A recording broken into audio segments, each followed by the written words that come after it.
समन्ता चक्रवालेषु अत्रा गच्छन्तु देवता सद्धम्मं मुनिराजस्स सुनन्तु सग्ग मुक्कधं धम्मत् सवन कालो अयं बधन्ता धम्मत् सवन कालो अयं बधन्ता धम्मत् सवन कालो अयं बधन्ता नमो तस्स भगवतो अरहतो सम्मा सम्बुද්දස්ස नमो तस्स भगवतो अरहतो सम्मा सम्बुද්දස්ස नमो तस्स भगवतो अरहतो सम्मा सम्बुද්දස්ස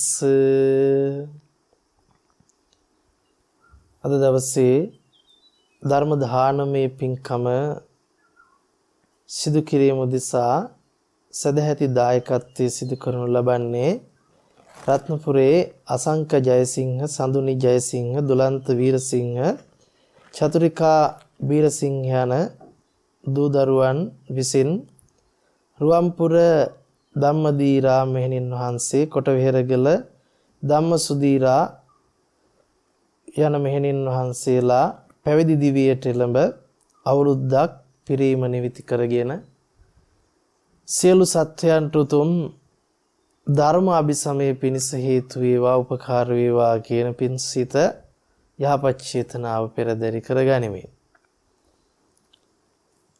අපි බොහෝ දිනකට ජීවිතේ දහම් අවබෝධය ලබන්නට ධර්මයේ ගවේෂණය කරන්නට සිත් පහළ වෙන්නේ නැහැ.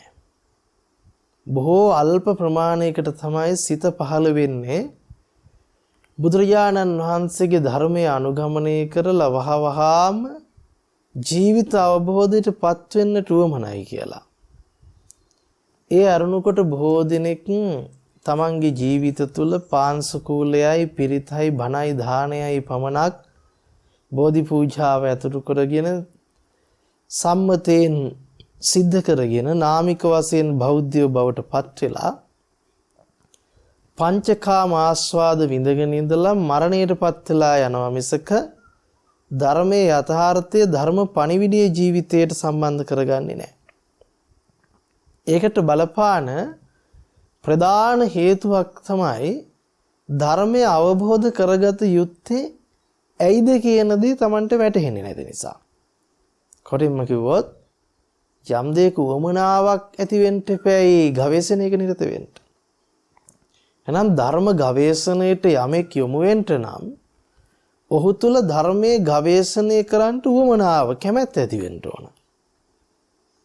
ඒ කැමැත්ත ඇති නොවෙන්න හේතුව කුමක්ද කියලා අපි හොයලා බලන්න ඕන.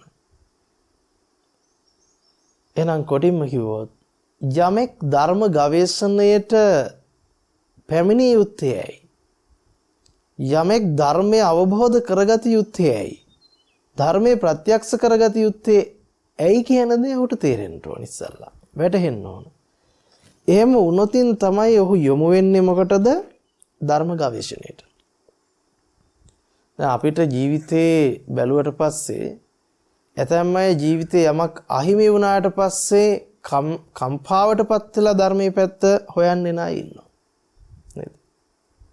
සමහරු කල්යාණ මිත්‍රයෝ ඇසුරු වෙනකොට ධර්මය හොයන්න යමු වෙන ඇත්තෝ ඉන්නවා.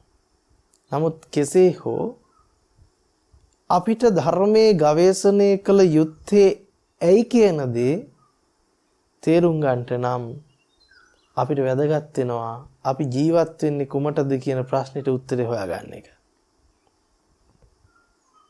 අපි ජීවත් වෙන්නේ කුමටද කියලා අපි දැනගෙන ඉන්න ඕන මුලින්ම. ඇයි අපි ජීවත් වෙන්නේ කියලා අවබෝධයක් තියෙන්න ඕන. ජීවත් වන්නේ කුමක් සඳහාද, කුමක් වෙනුවෙන්ද කියන අවබෝධය නැත්තම් අපිට කියන්න වෙන්නේ මොකද්ද? උපන්නාට මේ ලෝභ වැනෙනවා වැනි කියලා. ඉපදිලා සමාජයේ තිබ්බ පළියට තිබුණු දේවල් කරගෙන ලෝකෙ වැනි ඉන්නවා. නමුත් අපි කාටවත් හරි හැටි උත්තරයක් දෙන්න බැරි නම් ඔබ ඇයි ජීවත් වෙන්නේ කියන ප්‍රශ්නේ නගනකොට මං ජීවත් වෙන්නේ මෙන්න මේකට කියලා. මං ජීවත් වෙන්නේ මෙන්න මේ වෙනුවෙන් කියලා උත්තර දෙන්න බැරි නම් ඔහු ධර්ම අභිසමය කරන්නට ධර්ම ගවේෂණය කරන්නට ඔහු තුල සූදානමක් නැහැ. ඔහු ඉපදුනාට ඉපදිලා ජීවත් වෙනවට ජීවත් වෙලා යම් දවසක ජීවත් වෙනකම් මොනවා හරි ටිකක් කර කර ඉඳලා මරණයටපත් වෙයි. ධර්ම අවබෝධයේ පිණිස නම් මොනවා හරි දෙයක් කරලා වැඩක් වෙන්නේ නැහැ. ධර්ම අවබෝධයේ පිණිස අනුගමනය කළ යුතු මාර්ගයක් ප්‍රතිපදාවක් තියෙනවා.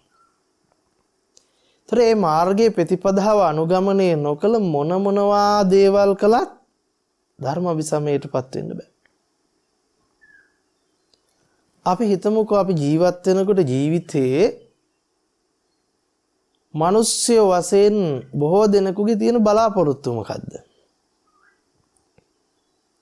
ජීවිතය සැපවන්ත කර ගැනීමනේ. ජීවිතය සැපවන්ත සුවදායක ජීවිතයක් බවට පත් කර ගැනීම. අපි ඇහුවොත් ඇයි පුංචි කාලේ අධ්‍යාපනය ලබන්නේ? ඇයි රැකියාවල නිරත වෙන්නේ? ඇයි හරි හම්බු කරන්නේ? ඇයි ගෙවල් දොරවල් හදන්නේ? ඇයි ආන වාහන මිලදී ගන්නේ? ඇයි අවාහ විවාහ වෙන්නේ? ඇයි දරුමල්ලු හදන්නේ? මේ සියල්ලගේ උත්තරය මොකක්ද කියලා බැලුවොත් සැපවන්ත සුවදායක ජීවිතයක් ගත කිරීම. මේක තමයි බලාපොරොත්තු.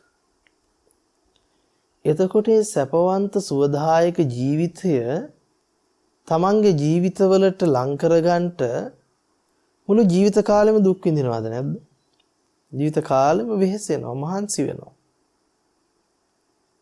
එතකොට බැලී නම් ඒ සැපවන්ත බව කවදාකවත් ලං වෙලා නැහැ. ඉතින් ලං වෙලා ඉවර කරගත්තා නම් දහ දුක් විඳින එක නතර කරන්න එපා, මහන්සි වෙන එක. ඒක හරියට බාලගිරි දෝෂය වගේනේ. අද නෙවෙයි හෙට. හෙට සැප විඳින්න අද දුක් විඳිනවා.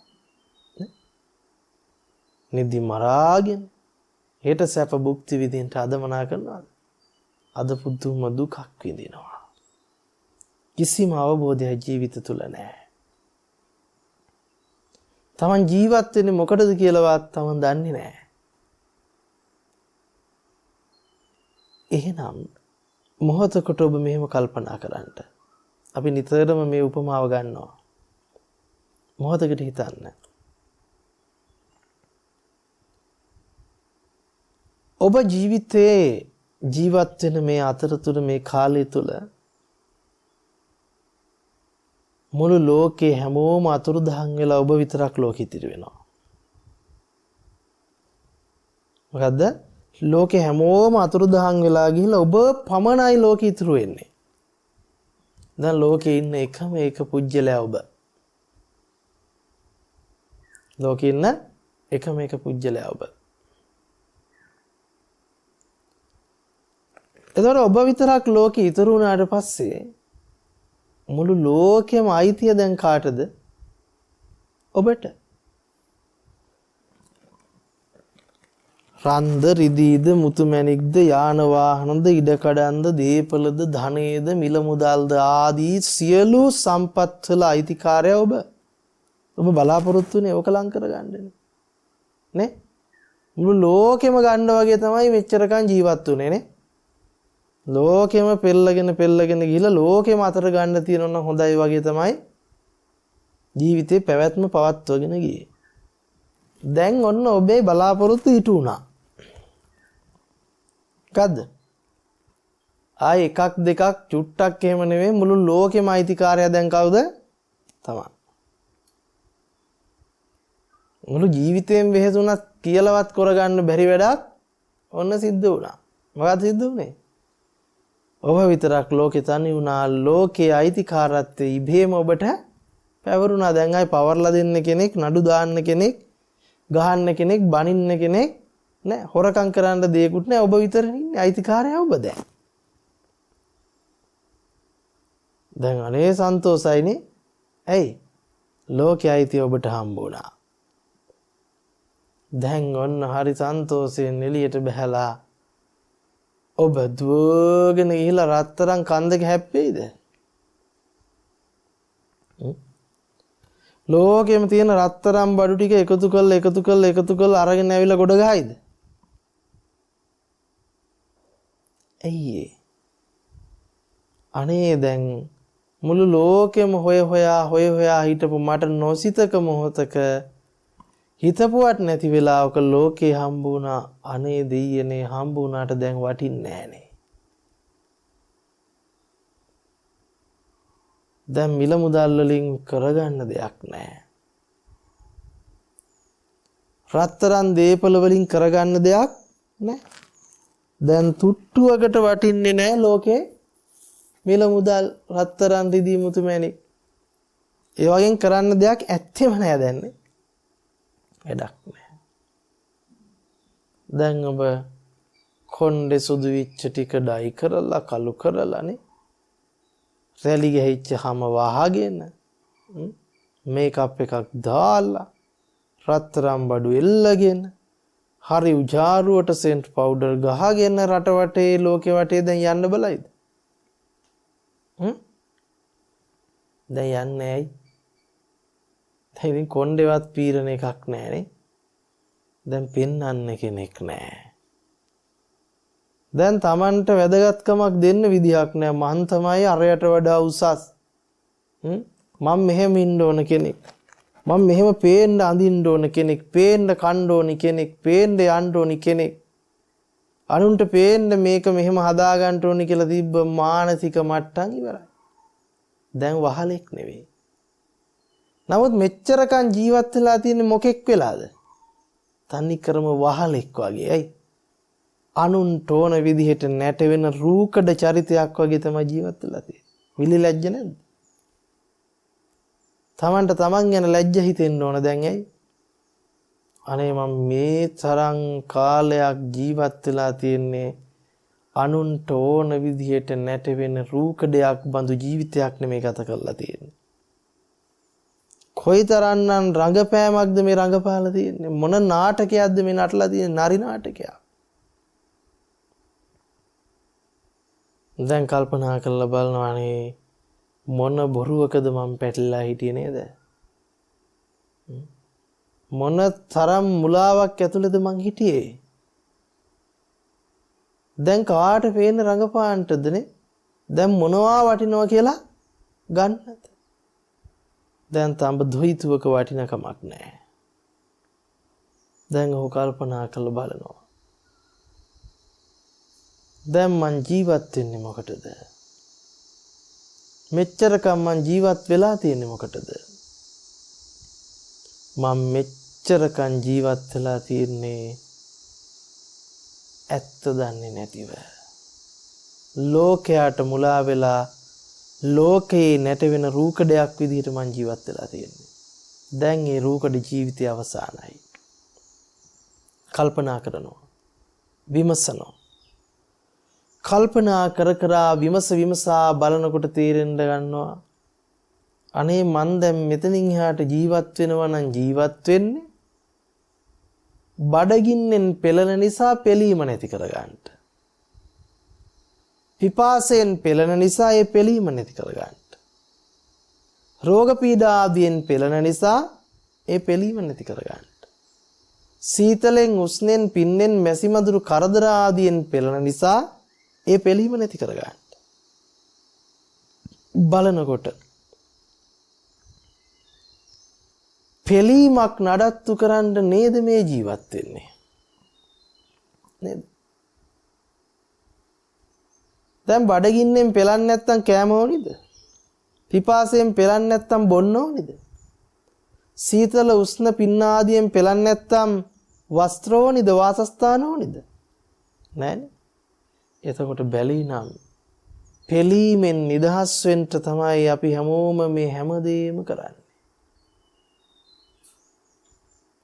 කනවා කොයිතරම් කෑවත් බඩගින්නෙන් පෙළෙන එක නතර වෙන්නේ ආයෙනවා. බොනවා කොයිතරම් බිව්වත් පිපාසයෙන් පෙළෙන එක නතර වෙන්නේ නැවත එනවා. නේද? සීතල උෂ්ණ රෝගා පීඩා ආදියෙන් පෙළෙන එක දිගට හරහාට මේනවා නතර වෙන එකක් නෙවෙයි මේක. ඔන්න එයා බලනවා. එසේනම් මෙහෙව් පෙළෙන කයක් පෙළෙන ජීවිතයක් නඩත්තු කිරීම සාරවත් දෙයක් නෙවෙයි. මේ පැවැත්මෙන් ඇති වැඩක් නැහැ. දැන් දිවිනහා ගන්නවද මාත් මැරෙනවා කියලා? නෑ. එයා කල්පනා කරලා බලනවා දිවිනහා ගත්තත් වැඩක් නැහැ ආයෙන්නේ මේ පෙළෙන ජීවිතයටමයි. මේ ජීවිතය අවබෝධ කරගන්න ඕන. මේ ජීවිතය අපි අවබෝධ කරගන්න ඕන. ඒ අවබෝධයේ පිණිස පැවැත්ම පවත්වන්න තමයි එහෙනම් දැන් මේ ආහාරය කියන එක වමනා. ගිලම්පස ගිලානපත්‍ය කියන එක වමනා බෙහෙත් හේත් ටික වමනා. ආහාර ටික ඇඳුම් පැළඳුම් ටික වාසස්ථාන ටික වමනා මොකටද? පෙළෙන එක සමනයටපත් කරගෙන මේ පෙලීමෙන් සදහටම නිදහස් වෙන ප්‍රතිපදාව හොයාගන්න. එහෙනම් හැමෝටම ජීවිතේ තේරුම් ගියොත් ජීවත් වෙනවා කියලා කරන්නේ පෙලීමෙන් මිදෙන්න දඟලන එක කියලා. පෙලීමෙන් මිදෙන්න දඟලන එක කියලා. ඒ වගේම අපි ජීවිතේ කරන කිසිම දෙයකින් පෙලීමෙන් මිදෙන්න බෑ, පෙලීමෙන් ගැලවෙන්න බෑ කියලා අවබෝධ වුණොත් අන්නේ පෙලීමෙන් ගැලවෙන්න නිදහස් වෙන්න මාර්ගය හොයාගත යුතුයි කියලා දැක්මක් ආවොත් අන්නේ දැක්ම ඔස්සේ තමයි ඔහු ධර්ම ගවේෂණයට යොමු වෙන්න ඕන. භාග්‍යතුන් වහන්සේ අපිට පෙන්නනවා රාග ගින්නෙන්, ද්වේෂ ගින්නෙන්, මෝහ ගින්නෙන් පෙළෙනවා.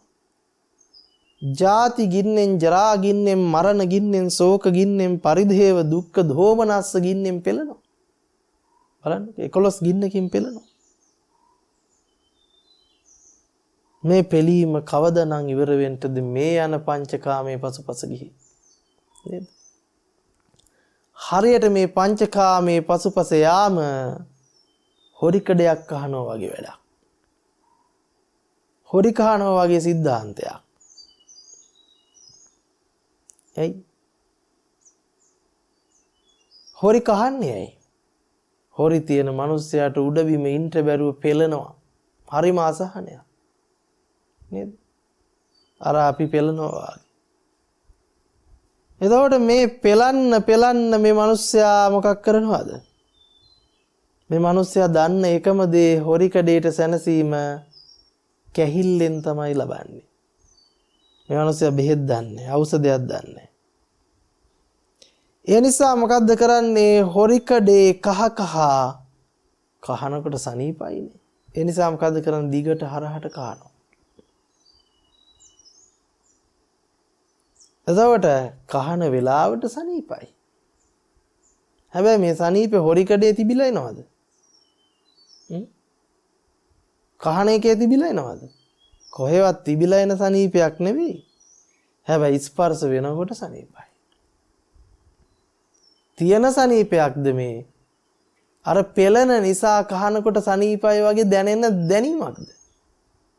පෙළෙන නිසා ඉන්න බැරුව පෙළෙන නිසා කහනකොට දැනෙන සහනයක්. මේ පෙලීමේ අඩුවීමක් තියෙන්නේ. එක දිගට පෙළෙනකොට ඒකේ අඩුවීමක් තමයි මේ සනීපෙ විදිහට දැනෙන්නේ. නම පෙළෙන එක නතර වෙලාද?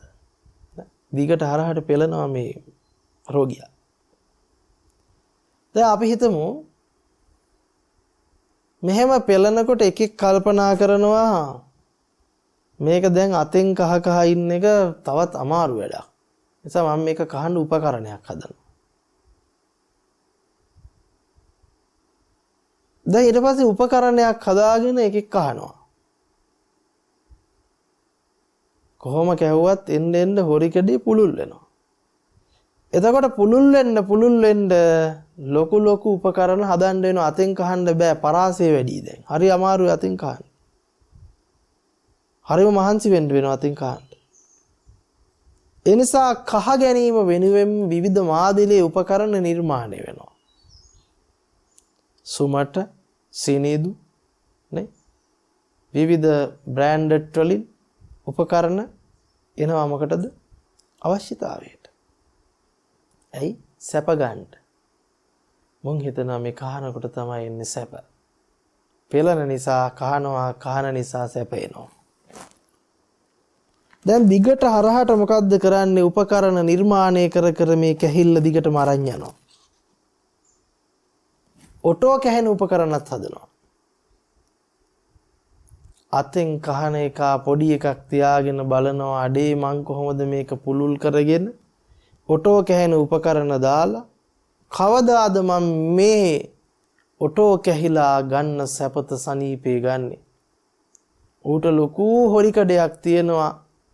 ඌ බුදියගෙන ඉන්නවා. ඔටෝ කැහෙන උපකරණයේ ස්විච් එකෙන් දානවා. ඌ සනීපෙට කහ ගන්නවා කියලා යට ඉන්න එක බලන් ඉන්නවා. මේ විදිහට පල්ලෙහා ඉඳලා ඉහළට යනකම් මේ හොරිකඩේ සැප ගන්න විදිහ ගැන කල්පනා කරනවා. උන්ට පෙනෙන්නේ නෑ මේක රෝගයක් කියලා. උන් දන්නේ නෑ මේක අති භයානක රෝගයක් කියලා. අන්න ඒ වගේ තමයි රාග ගින්නෙන්, ද්වේෂ ගින්නෙන්, මෝහ ගින්නෙන් පෙළෙන ලෝකයා දන්නේ නෑ මේක අති භයංකර වූ රෝගයක් කියලා. දන්නේ නැති මේ ලෝකයා මොකද්ද කරන්නේ? රූප, සද්ද, ගන්ධ, රස, ස්පර්ශයන් කෙරෙහි නැඹුරු වෙලා පංචකාම ආස්වාදය විදිහට භුක්ති විඳින මේ පස්සපච්චය වේදනා, ස්පර්ශයෙන් එන වේදනාවට කොටු වෙලා අනේ අර වේදනාව ලැබුවා නම් සනීපයි, අර ටික මං ජීවිතයට ලං කරගත්තා නම් සනීපයි කියලා පංචකාමයේ අතුල්ලණයේ කෙරවලක් තියෙද? මං කිව්වේ දුක්මාන්ති වෙලා හරි හම්බ කරන මිනිහා පංචකාමයේ වෙනුවෙන් කල්පනා කරනවා ඔටෝ එකක් තිබුණා නම් නියමයි. අතෙන් රෙදි හොදන මිනිස්සයා එකනේ කල්පනා කරන්නේ කොහොමද? අර එහෙම එකක් තිබුණා නම් මාරු. මේ මිනිස්සුන්ට තේරෙන්නේ නැහැ මොකද්ද? අපි හොයන්න ඕනේ රෙදි අපුල්ලන විදිහේවත්. නේද? ඩෙකරේෂන් දාලා කන බොන විදිහේවත් ලෝකෙට පේන්න අඳින පළදින විදිහවත් ලෝකෙට පේන්න ලෝකෙ වටේ යන විදිහවත්ද දැන් හොයන්න තියෙන්නේ? වෙන මගුලක් හොයන්නේ වෙන එකක්. ඇත්තරම කුෂ්ඨ රෝගියා හොයන්න ඕන කහ ගන්න විදිහේ උපක්‍රමද? කුෂ්ඨ රෝගියා හොයන්න ඕන මේක සනීප කරගන්න උපක්‍රමයක්ද? කහන්න වෙන්නේ හොරිකඩේ තියෙන කන්නේ. එහෙනම් මේ අඥාන අන්ධබාල මෝඩ රාග දේශ මෝහයට අහුවිච්ච සත්‍යය මොකද්ද කරන්නේ? රාග ද්වේෂ මෝහ හොරිකඩේ තියාගෙන ඒකෙන් පෙළපෙලා මොකද්ද කරන්නේ?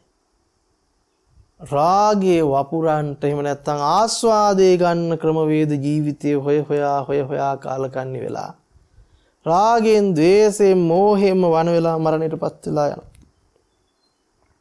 අපරාධ ලැබපු භාග්‍යවන්ත ජීවිතයේ අවසානයේ ඵල ප්‍රයෝජනයක් නැහැ. නේද? එහෙනම් මොන් දැනගන්න ඕනේ මොකද්ද?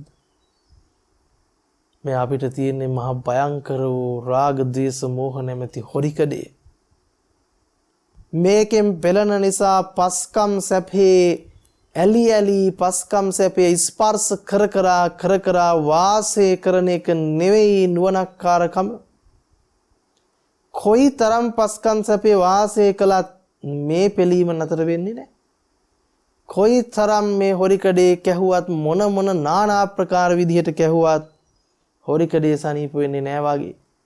මේ රාග ගිනි, ද්වේෂ ගිනි, මෝහ ගිනි මොනතරම් පංචකාම සැපත වෙනුවෙන් ඔටෝ දාගෙන කැහුවත් වැඩක් වෙන්නේ නැහැ. කෙරවලක් නැති ගමනක්. බලන්නකෝ උපමාව බුදුහාඳුරන්ගේ. එතන ඔන්න කල්පනා කරලා බලන්න අපේ රාග දේශ මෝහ ටික සමානයි මොකද්ද? හොරිකඩේ. රාග දේශ මෝහේ පෙළීම සමානයි හොරිකඩේ පෙළීම. පංචකාමයේ පසුපස අතුල්ලලා ලබන ආස්වාදයේ සමානයි හොරිකඩේ කහලා ලබන සුවය. දැන් මෙන්න මේ විදිහට ගමන් කරන ලෝක සත්‍යයට දැන් අද මේ පත් වෙලා තියෙන ලෝක අර්බුදය මොකද්ද? ලංකාවේ තියෙන අරුබුදේ මොකක්ද? දැන් අර ඔටෝ කහන ඒවා ඔක්කොම නතර වීගෙනනේ යන්නේ. ඇයි දැන් ඉන්ධන නැහැ. ඔටෝ කැහෙන්න ස්විච් එක දැම්මට ඔටෝ කැහෙන්නේ නැහැ. දැන් තුවාලේ පුලුල් කරගෙනද නැද්ද තියෙන්නේ හොරිකඩේ? හොරිකඩේ පුලුල් දැන් දැවිල්ල වැඩි. ඇයි? ලොකු ඒවානේ තියෙන්නේ. දැන් කොහොමද මේක නඩත්තු කරන්නේ? කොහොමද පාලනය කරන්නේ? එක තැනකින් ස්විච් එක දැම්මම සවි කරලා තිබ්බේව දැන් අඩපණ වෙලා අක්‍රිය වෙලා කහන්න බෑ.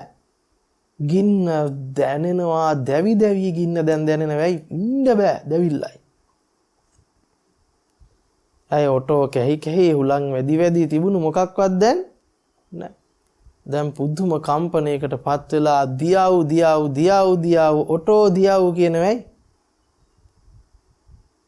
දැන් පෝලිම් වලට පැනලා නේ උද්ඝෝෂණ කර කෑමරු දෙන්නේ මොකටද මේ? ඔටෝ එක ගන්න. හොයන්ට තියෙන එක පැත්තක තියලා බලන්නකෝ. නමට බෞද්ධ විච්ච අමන සමාජයක් නෙවෙයිද සකස් වෙලා තියෙන්නේ. ඒකට කියන්න වෙන නමක් තියනවාද? බලන්න කොයිතරම් මැටි මෝල් සමාජයක්ද කියලා බෞද්ධ කියලා සංස්කෘතියක් ඇතුලේ සකස් කරගෙන තියෙන්නේ. එහෙව් බෞද්ධකමකින් ඇති වැඩි තියනවාද? මුන්ට තවම තේරිලා නැහැ. බෞද්ධයෙක් කියන්නේ කවුද? Taman ජීවත් වෙන්නේ ඇයිද? බුදුදහම කියන්නේ නිකම් දාන්න තියෙන එකක් නෙවෙයි. බුදුදහමෙන් මේ රෝගයට විසඳුම තියෙද්දි මුන් ඒක හොයන්නේ නැතුව මොකද්ද කරන්නේ? තව තවත් හොයන්නේ මොකද්ද? ඔටෝ කැහෙන එක දියල්ලා කියලා. මුන්ට තාම තේරෙන්නේ මේක අන්තිම දරුණු මානසික උම්මත්තක භාවයක් කියලා. නේද? දැන් බලන්න අර විදිහට හොරිකඩයක් කියලා දැනගෙන ලෙඩක් කියලා දැනගෙන එක මිනිස්සෙක් මේක ඖෂධ කරලා සනීප කරගන්නවා. දැන් මේ සනීප කරගත්ත මිනිහට එහෙව් පිළීමක් තියෙයිද? කහන්න ඕනේ කියලා. නෑනේ. කහන්න ඕනේ කියලා පිළීමක් නෑ. දැන් එතකොට කහන්න ඕනේ කියලා පිළීමකුත් නෑ. කහනකොට සැපයි කියලා තිබුණු දෘෂ්ටියකුත් නෑ. එයා තේරුම් අරගෙන තියනවා මේක හොරිකඩයක් මිසක මේක මේ සනීපයක් ගෙනල්ලා දෙන එකක් නෙවෙයි. මේක මේ සනීපය කියලා දැනුනේ මේ හොරිකඩේ තිබ්බ නිසා.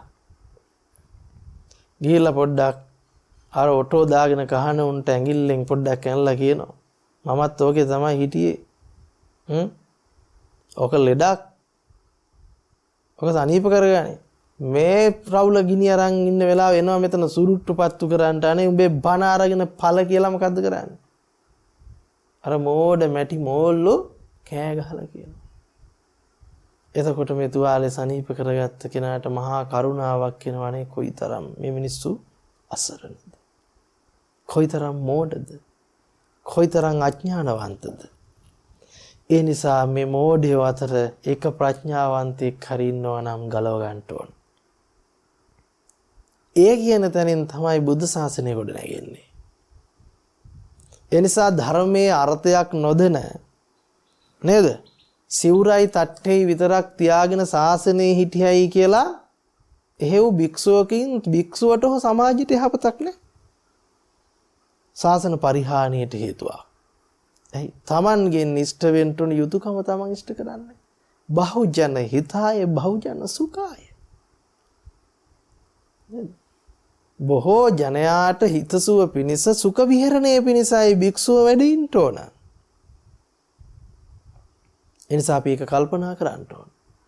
එහෙනම් මේ වෙලාවේ මේ සියලු අර්බුද වලට විසඳුමක් තියෙනවා බුදුදහම තුල. භාග්‍යතුන් වහන්සේ පෙන්නලා. ලෝකයේ තියෙන දැවැන්තම දරුණුම ප්‍රශ්නයට උත්තරේ හොයපු බුද්ධ ශාසනය ඇතුලේ ඔය පුංචි ප්‍රශ්නේ විසඳ ගන්නට උත්තරයක් නැහැ කියලා හිතනවා.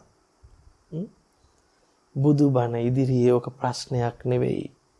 අපිට තියෙන්නේ බුදුබණ නොදන්නා නිවට නිලීන අදම මෝඩකම. බුදුදහමේ උණුසුමවත් ලැබිලා නැතිකම. කල්යාණ මිත්‍ර ආශ්‍රයක් නැතිකම, සද්ධර්ම ශ්‍රවණේ නැතිකම, ධර්මයේ අධර්මයේ තෝරගන්නට තරම් ප්‍රාණ ජීවයක් Taman තුල නොමැතිකම. කොටිමකෝත් ඔල මට්ටල අඳ බහලා අඥානවන්තකම. එතකොට මේ පුංචි ප්‍රශ්නෙට උත්තරේ හොයන්න බැරි විද්‍යාඥයෙක් කියලා නම් දරාගත්ත මෝඩයෙක්ගෙන් ඇති වැඩක් තියනවද? වැඩක් තියනවද? වැඩක් නැහැ. ආර්ථික විශ්ලේෂකයෙක් කියලා ලේබල් එක අලවගත්ත අඥාන අදබාල මෝඩයෙක්ගෙන් ඇති වැඩක් තියනවද? වැඩක් නැහැ. ධනපති ව්‍යාපාරිකයෙක් මම තමයි ලෝකෙට අධිපතිය කියලා ගහගත්ත ලේබල් එකේ ඇති වැඩක් තියනවද? ඇති වැඩක් නැහැ. ඒ නිසා ඒ සියල්ල ලේබල්කම් සහ නිවටකම් සහ මොකද්ද රෝගයක් බව නොදන්නාකම නිසා නිර්මාණය කරගත්ත මොකද්ද ඔටෝ උපකරණ වල අධිපතියෝ වෙන්න ඇති නේ. ඒ නිසා ඔටෝ ක්‍රියාත්මක කරන්නට සහ දදේ පුළුල් කරන්නට යා මේ ප්‍රතිවිපාක මේ භුක්ති විඳින්නේ. දදේ පුළුල් කරන්නට යා මේ ප්‍රතිවිපාක. දැන් මේ හොරිකඩේ පුළුල් වෙලා ඉහවහ ගියාට පස්සේ ඉතින් මේ නේ මේක කහ ගන්නට තියෙන පිළීම වැඩි වෙලා යම්තම් හරි කහ ගන්න ඔටෝ පද්ධතිය බිඳුනොත් මොකද වෙන්නේ? මම උත්තරයක් දන්නේ නැහැ වෙන. සනසන ක්‍රමයක් දන්නේ නැහැ. දැන් හොඳට කල්පනා කරලා බලන්න. මේ ටික දැනගත්ත ජීවිතයේ ඇතිසැටියෙන් තේරුම් ගන්නට උත්සාහවන්ත විච්ච ප්‍රඥාවන්ත පිරිසක් අපිටත් අතීත හෙළබිමේ හිටියා. ඒ හිටපු මිනිස්සුට කියන්නේ මේ මෝඩයෝ මොකක් කියලාද? පාල බාලාන්තේ ප්‍රාථමිකයෝ කියලා කියන්නේ නේ. ප්‍රාථමික ජන සමාජය කියලා හඳුන්වන්නේ. මුන් හරි උසස් වෙන්න ඇති. ඔල මොට්ටලකම ඉහළටම ගියාට පස්සේ. ඒ නිසා කල්පනා කරන්නට වෙනවා ඒක ප්‍රාථමිකද මේක ප්‍රාථමිකද කියලා හොයලා බලන්න කාලය අවිල්ලා තියෙනවා. කිසිම තැනකට වහල් නොවි තමන් බොහොම අභිමානයෙන් යුක්තව කායික සහ මානසික කියන උපරිම මොකද්ද? කායික සහ මානසික කියන උපරිම සුවදායක තත්ත්වයෙන් යුක්තව කායික මානසික උපරිම සුවදායක තත්ත්වයෙන් යුක්තව වාසය කරපු දහස් ගණනින් ලක්ෂ ගණනින් භික්ෂූන් මහා සංඝරුවන වැඩ හිටපු ධාර්මික විච්ච සුරපුරයක් අපිටත් තිබුණා. ඒ සුරපුරේ රැක ගන්නට බැරි වීමේ ප්‍රතිවිපාකයි මේ තියෙන්නේ. එදා හිටපු මිනිස්සු දැනගෙන හිටියා මේ ලෝකේ සත පහකට වටින්නේ නැහැ කියලා. අර ඔබට මං තනි වෙලා බලන්න කිව්වේ අන්නේ විදිහට. ඔවුන්ට රත්තරන් රිදී මුතුමැණික් සිලින් පවුන් පගෝති කාසි වැඩක් උනේ නෑ. ඔවුන් අවංකවම ජීවිතේ ජීවත් වෙන්නේ ඇයිද කියලා දැනගෙන හිටියා. ඔවුන්ට බුද්ධ ශාසනයෙන් රැකවරණයේ උපදේශයන් ලැබුණා. ඔවුන් උපදේශ ගත්තේ භික්ෂු මහා සංඝරුවනේ. දැන් ඉන්න මෝඩයෝ කියනවා එදා හිටියේ බොහෝම අඩු ජනග්‍රහණයක්ලු. ඒ හින්දා වෙන්න ඇති අපිට සාක්ෂි සාධක තියෙන්නේ ලක්ෂ ගණනින් මේ මිහි මත වැඩ හිටපු භික්ෂු මහා සංඝරුවනගේ ලක්ෂණනේ. ඉතින් බලන්නකෝ. එදා වෙනකොට ඒ ජන සමාජයේ එක පවුලක දරු මල්ලෝ කී දෙනෙක් හිටියද? 10-15 දෙනා එක පවුලක හිටියා. අද ඉන්නේ එකයි දෙන්නයි. නේද? එතකොට ඒ 10-15 දෙනෙක් එක පවුලක හිටපු ජන සමාජය ඇතුලේ. ඒතකොට අද මෙච්චර කෝටි ගණන් ඉඳලා මෙච්චර මිනිස්සු ලෝකේ ඉඳලා එදා ඒ අභිමාණයෙන් කරපු එක දෙයක්වත් අද කරගන්න පුළුවන්ද? එදා නිර්මාණය කළපු ගල් කණුවක්වත් අද ඒ ක්‍රමයට නිර්මාණය කරන්න පුළුවන්ද මේ යන්ත්‍ර සූත්‍රයක් දාලා? එහෙමවත් කරගන්න බෑ. එදා නිර්මාණය වෙච්ච දෙයක් සංරක්ෂණය කරගන්නවත් පුළුවන් කමක් උන්ට තියනවාද? එහෙමවත් නැති නිවටකමක් කරපින්නගෙන තවත් අතීතයට කෙනහෙලිකම් කරලා ප්‍රාථමිකයෝ කියලා හඳුන්වනවා. බලන්නකෝ මොන තරම් මානසික ලෙඩක් මුන්ට තියනවද කියලා. එතකොට එදා ඒ හිටපු මිනිස්සු අවංකවම ජීවිතය ඇත්ත කතාව දැනගෙන හිටියා.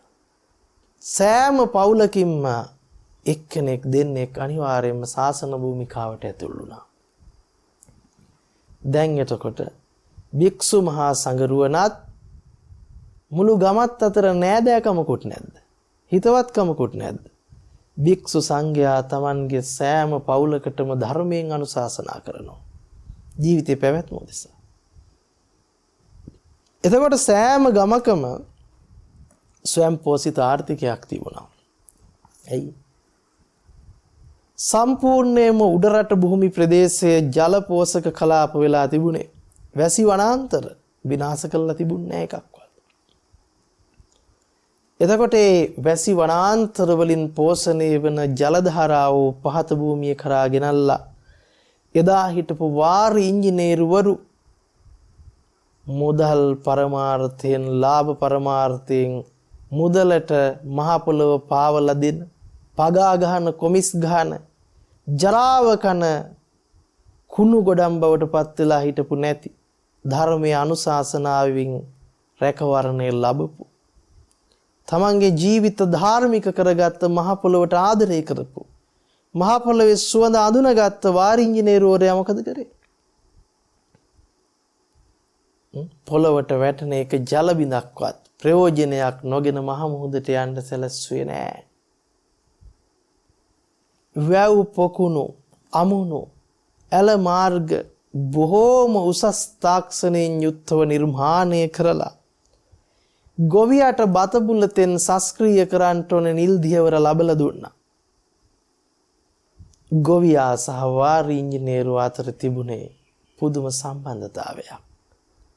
අද එන වාර ඉංජිනේරුවා හොරෙක් තක්කඩියෙක් පමණයි. ගොවියා සහ වාර ඉංජිනේරුවා අතර අද කොහොමද තියෙන්නේ? සපත්තු දෙක දාගෙන නේ පෑන් එකක් යට ඉන්න වාර ඉංජිනේරුවරයෙක්. මෙහෙව ඔලොමොට්ටල වාර ඉංජිනේරුවරු නෙවෙයි දා හිටියේ. නේද? වතුරට බහැලා මහ පොළවේ අඩිය තියලා මහ පොළවේ ස්වභාවය අඳුනගෙන මහ පොළවට ගෞරව කරලා මහ පොළවේ දායාදිය හූරා කන්නේ නැතුව පොළව සංරක්ෂණය කරලා බොහොම ක්‍රමානුකූලව අනාගත පරපුර ගැන හිතලා නිල් දියවර දීපු වාර ඉංජිනේරුවරයා කවදාකවත් මේ වචනේ එළියට දැම්මද? එදා දවසේ උඹලා ඉගෙන ගනිලා ඉගෙන ගත්තේ නැත්නම් තොපිටත් වෙන්නේ කුඹුරු කොටන්න කියන මේ ඔල්ල මොට්ටල මිසනාරි වචන ටික තමයි මේ මහත් ජන සමාජයේම විනාශ කරපු මිසනාරි වචන ටික. බලන්න. එතකොට තමන්ගේ પરම්පරාවෙන්ම වාර ඉංජිනේරුවා ඒ තාක්ෂණය අරගෙන ආවා. ගොවියා තමන්ගේ પરම්පරාවෙන්ම තමන්ගේ ගොවිකම අරගෙන ආවා. සියලු තාක්ෂණික දැනුම මේ පිළිබඳව තිබුණා. කුඹල් කරුවා තමන්ගේ කර්මාන්තේ પરම්පරාවෙන් අරගෙන ආවා. රෙදි හදපු මිනිස්සයෝ තමන්ගේ රෙදි කර්මාන්තය પરම්පරාවෙන් අරගෙන ආවා. බලන්නකො පාරම්පරිකව එක ගේනකොට පාරම්පරික දැනුම ගිලිහෙන්නේ නැහැ. ඒක සංරක්ෂණය වෙනවා. ඒ අතර කෙනෙකුට හිතෙන්න පුළුවන් ගොවියා හැමදාම ගොවියා වෙන්න ඕනේ නැහැ වෛද්‍යවරයෙක් වෙන්නත් ඕනි කියන ඔලොමොට්ටල වචන තමයි මේ රට කෑවේ. එදා වෙදකම අරගෙන ආපු પરම්පරාව තමන්ගේ වෙදකම මිල කරාද? ජීවිත මිල කරාද? මිනිස්සුන්ගේ ජීවිත මාකටිං කරාද? මිනිස්සුන්ගේ ජීවිත මාකටිං කළා ජීවිතත් එක්ක සෙල්ලම් කරන මොකද්ද? ප්‍රාථමික මොලේ නැති අඳබාලේ වද කියනවා එදා තිබුණේ මොකද්ද? ප්‍රාථමික වෛද්‍යකමයක්ලු. බලන්නකො මුංගේ මොල කුරුවල් වෙලාද කියලා. මුංගේ මොලවල් වල තියෙන මැටි. බලන්න කොයිතරම් මුලාසහගත තත්ත්වයකට පත් වෙලාද කියලා. එදා ඉංජිනේරුවත්, ගොවියත්, වෛද්‍යවරුවත්, කුඹල්කරුවත්, රෙදි වියන මිනිස්සයත් පැණි හකුරු හදන මිනිස්සයත් සමසේ ජීවත් වුණා. එකෙක් පරයා එකක් යන්ට උවමනාවක් නැහැ. සමාගෙන් සමාජයට වෙන්න තියෙන යුතුයකම බොහෝම අපූර්වට ඉෂ්ට සිද්ධ කළා. මේකට නිරන්තරයෙන් පන්සලේ හාමුදුරුවන්ගෙන් උපදේශය ලැබුණා. එතකොට පන්සල් ඉදිකලේ, වේර විහාර ඉදිකලේ, බණමඩු ඉදිකලේ, දානශාලා ඉදිකලේ, පෑන්පොකුණු ඉදිකලේ, නානතටාක ඉදිකලේ කොමිස් ගහන්නද? ගසා කන්නද? අර මිනිස්සුන්ගේ සහයෝගයෙන් යුත්වේ ගම තුලේ සියල්ල ඉදිකලා. කාටවත් අතපාන්න දෙයක් නැහැ. ස්වභාව ධර්මයටත් මේ කරුණාව මෛත්‍රිය ගුණය දැනුන නිසායි ස්වභාවිකවම මහ පොළොවෙන් අපිට ආහාර පද්ධතිය නිර්මාණය කළා දුන්නේ. වහ ගහන්න උවමනාවක් තිබුණේ නැහැ. කාබනික කියලා මෝඩ ක්‍රමයක් තිබුණේ නැහැ. මොකද පොළොව රසය පොළොවේ සස්ක්‍රීය භවෙන් අර ගුණයට ගුණය එකතු කළා මහ පොළොවේ දායාදේ දුන්නා. ඒක තමයි ගුණේ ස්වභාවය. ගුණේ පිරිහෙන කොටයි මහ පොළොව පිරෙන්නේ. අපිට අග්ගඤ්ඤ සූත්‍ර දේශනා බැලුවා නම් තේරෙනවා. මහ පොළොවේ පොළොව රසය අතුරුදහන් වෙන්නේ තෘෂ්ණාව වැඩි වෙන්න. මහ පොළොවෙන් හැදිච්ච බදාලතාව අතුරුදහන් වෙන්නේ, සොයන්ජාත අතුරුදහන් වෙන්නේ තෘෂ්ණාව වැඩි වෙන්න. එතකොට තෘෂ්ණාව වැඩි වෙලා ගිහිල්ලා තමයි මහ පොළොව නිසරු වෙන්නේ. මුන් දැන් මහ පොළොව සාරේ බලෙන් හුරා කන්ට හදනවා. අන්න ඒ විදිහට ස්වයංපෝෂිතව තිබුණු රාජ්‍ය කොහොමද බිඳ වැටුනේ? කොහොමද විනාශ වුනේ? කොහොමද සමගි සම්පන්න භව නැති වුනේ කියන කාරණාව ඉදිරියට අපි සාකච්ඡා කරන්නට බලාපොරොත්තු වෙනවා. ඉතින් මම මේ ධර්ම දේශනාව තුළ චතුරාර්ය සත්‍ය කතා කරනවට වඩා ඉඩ ප්‍රස්තාව දුන්නේ චතුරාර්ය සත්‍යයේ අවශ්‍යතාවය කුමක්ද? දැනට මේ තියෙන ජීවිත අර්බුදයෙන් ගොඩ යන්නේ කොහොමද කියන ප්‍රශ්නෙට උත්තරේ අපි ළඟ තියෙනවා. එතකොට ඒකට උත්තරේ ලබා ගන්නට අවශ්‍ය වටපිටාව හදා ගන්න ඕන. මානසික තත්ත්වය කොහොමද ගොඩනගා ගන්නේ කියන තැනට යම් පණිවිඩයක් ලබලා දෙන්න. ඉතින් අද දවසේ අපි සිද්ධ කරපු ධර්ම දානමය පින්කම තුලින් ජනිත වන සියලු පුණ්‍ය කුසල වාසනාවන් අපි හැමතෙම ධර්ම අභිසමයේ පිණිසත් ප්‍රඥාව පහළ වීම පිණිසත් හේතුපකාරක ධර්මයක් බවටම පත්වෙත්වා කියන ආශිර්වාදය සිද්ධ කරනවා. ඒ වගේම රුවන්පුර ධම්මදීරා කොටවේරගල ධම්මසුදීරා යන මෙහෙණින් වහන්සේලාට නිදුක් නිරෝගී සුවපත් භාවයේ චිර ජීවනය උතුම් ධර්ම අභිසමයේ පිණිසම හේතු වෙත්වා කියන ප්‍රාර්ථනාව සිද්ධ කරනවා. ඒ වගේම රත්නපුරේ අසංක ජයසිංහ, සඳුනි ජයසිංහ, දුලන්ත වීරසිංහ, චතුරිකා වීරසිංහ යන හැම දෙනාටම උතුම් ධර්ම අභිසමයේ පිණිසම පිහිට වෙත්වා හේතු වෙත්වා. සියලු සත්වයන්ටම උතුම් ධර්ම අභිසමයේම වෙත්වා කියලා ආශිර්වාද කරනවා. සුඛී හෝතු අභිවාදන සීලිස්ස නිච්ඡං වද්ධාපචායිනෝ චත්තාරෝ ධම්මා වඩ්ඩಂತಿ ආයුවන්නෝ සුඛම් බලම් ආයුරහා රෝග්‍ය සම්පatti සග්ග සම්පatti මේ වෙචේ අතෝ නිබ්බාන සම්පatti ඉමිනාති සමිජ්ජතු.